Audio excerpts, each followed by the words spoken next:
প্রথমেই আলহামদুলিল্লাহ বলে নিই, খুব ঝুঁকিতে ছিলাম। এক বন্ধুকে কথা দিয়েছিলাম, মহান মুক্তিযুদ্ধের বিরুদ্ধে শক্তি যদি সরকার গঠন করে তাহলে মাথার চুল আর রাখবো না, যতদিন তারা সরকার থাকবে টাক্কু থাকুম। আমার মাথার চুলটা বাঁচছে গেছে, আজকে সেলুন থেকে সুন্দর একটা কার্ড দিব।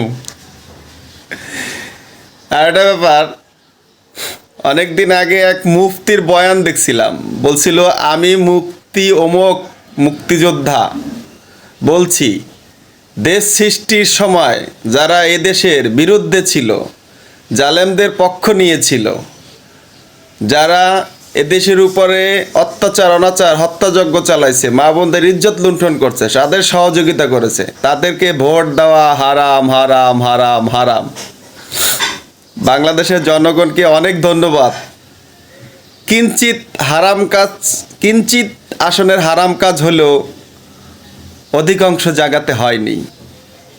বাংলাদেশের জনগণ প্রমাণ করে দিলেন, কোনো মহান মুক্তিযুদ্ধের বিরোধীদেরকে প্রাণ ভরে ঘৃণা করে। এই যাবৎকাল যেহেতু তোমরা সরকার গঠন করতে পারো নাই, নেক্সট 50 বছরের জন্য চেষ্টা চালায়া যাও। ধর্মকে বেচ্চা বাংলাদেশের রাজনীতি চলে না। কত উক্তি দিলা, টিকিট বেচলা, বরকতি কার্ড বেচলা, তারপরে কবরের 3 প্রশ্ন, হ্যাঁ, এবারের মিজান, দুনিয়াতে তো কেউ থাকুক, আসমান জমিনে কেউ আটকাইতে পারবেন না, নাউজিবিল্লাহ, এত বড় বড় শিরক ডায়লগ দিলা। আবার টকশোতে শরিয়া আইন আসমান থেকে আসে নাই, কত কথা কইলা তোমরা।